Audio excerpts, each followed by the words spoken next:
आप है consumer TV के साथ। आज की 3 खबरों में सबसे पहली खबर है, क्या सार्फिन को ये जो बार बार मोबाइल फ़ोन की डिसरप्शन होती है उसके लिए कंपनसेशन नहीं देनी चाहिए। दूसरी खबर है, बिजली की कीमतों में बहुत बड़ी 10 रुपये तक कमी होने जा रही है। और तीसरी खबर है, PSQCA Pakistan standard and quality control authority under fire है इन द सेनेट। ये क्या खबर है? हम पहली खबर की तरफ जाते हैं।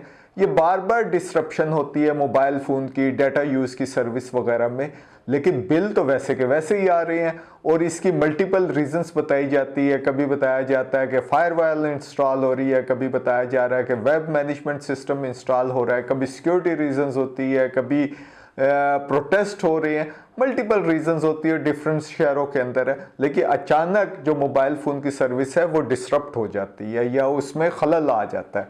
तो क्या, लेकिन बिल वगैरह वही है, कॉस्ट भी वही आ रही है, टैक्सेस भी गवर्नमेंट के वैसे जा रहे हैं।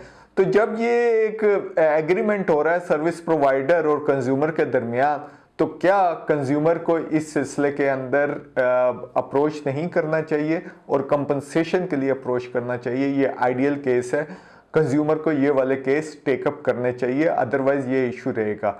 अगरचे PTA पाकिस्तान टेलीकम्युनिकेशन अथॉरिटी से ये खबरें आ रही हैं कि ये तमाम इश्यूज अक्टूबर के आखिर तक रिजॉल्व हो जाएंगे।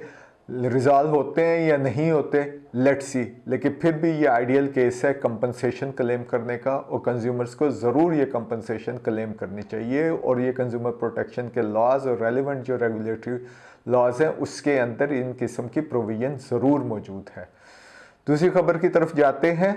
गवर्नमेंट वाकई में सीरियस हो गई है कि ये जो पर यूनिट कीमत है बिजली की, जो दुनिया में, रीजन में क्या दुनिया में भी काफ़ी ज़्यादा है, उसको कम किया जाए। और इसके लिए वो रीनेगोशिएट कर रही है जो इंडिपेंडेंट पावर प्रोड्यूसर्स हैं, IPPs, जहाँ से ये बिजली ख़रीदती है, उन कंपनियों के साथ रीनेगोशिएट कर रही है। तो पहले फार्मूला ये होता था टेक और पे, यानी आप या ले लें या पेमेंट करें, ये तो आपको करनी होगी कि कैपेसिटी पेमेंट इसको कहा जाता था। फार्मूले में चेंज हो रही है, अब वो चेंज ये हो रही है टेक एंड पे, कि जो आप खरीदेंगे बिजली उसी की आप पेमेंट करेंगे। सो कोई कैपेसिटी पेमेंट्स वगैरह नहीं होगी।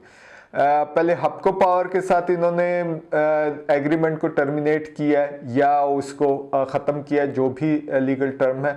5 और कंपनीज के साथ इसी किस्म की जो एग्रीमेंट्स है वो ख़त्म हो रहे हैं, जिनकी मुद्दत मियाद जो है 2 से 3 साल रह गई थी, उसको इन्होंने ख़त्म किया है। लेकिन जो गवर्नमेंट का व्यू है वो ये है कि वो इतने ह्यूज प्रॉफिट्स कमा चुकी हैं ये कंपनियां के उनको इतनी इन छोटी मोटी चीज़ों से फ़र्क नहीं पड़ता। जो गवर्नमेंट का इमीडिएटली जो अभी ये 5 IPPs के साथ इन्होंने मायदे ख़त्म किए हैं, तो उसकी वजह से इमीडिएटली जो रिलीफ है कोई वो 71 पैसा का पड़ेगा।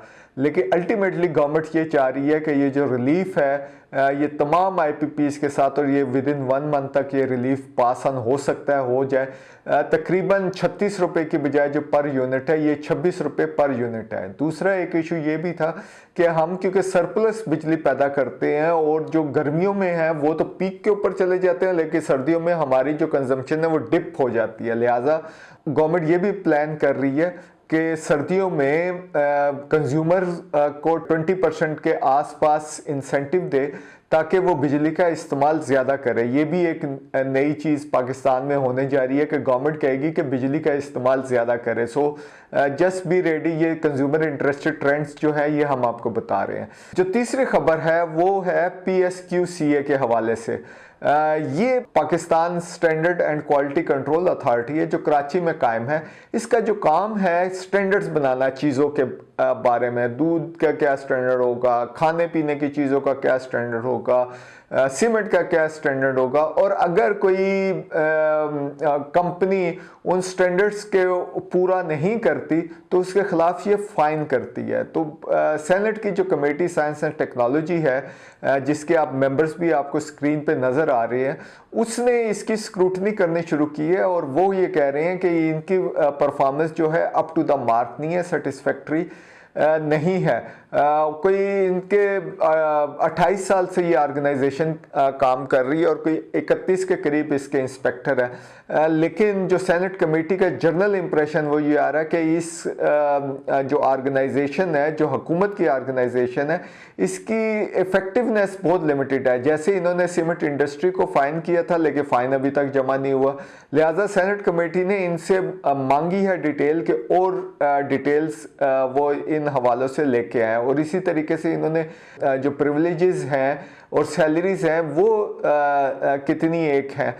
दूसरा एक और इशू ये भी चल रहा है कि ये PSQCA का हेडक्वार्टर जो कराची है उसको इस्लामाबाद लाया जाए, ताकि ये government ministry of science and technology के अंदर आती है, और इसमें हो सकता है ज़्यादा इफेक्टिवनेस आ जाए, और गवर्नमेंट की जो रेगुलेशंस हैं जो सेंट्रलाइज्ड अब हो गई हैं तकरीबन, तो उनकी इम्प्लीमेंटेशन चारों सूबों में करने के लिए ज़्यादा इसके अंदर इफेक्टिवनेस होगी। लेकिन जो कमेटी को ये बताया गया कि ये PSQCA का जो कानून है उसके अंदर ये दर्ज है कि इसका हेडक्वार्टर कराची में होगा।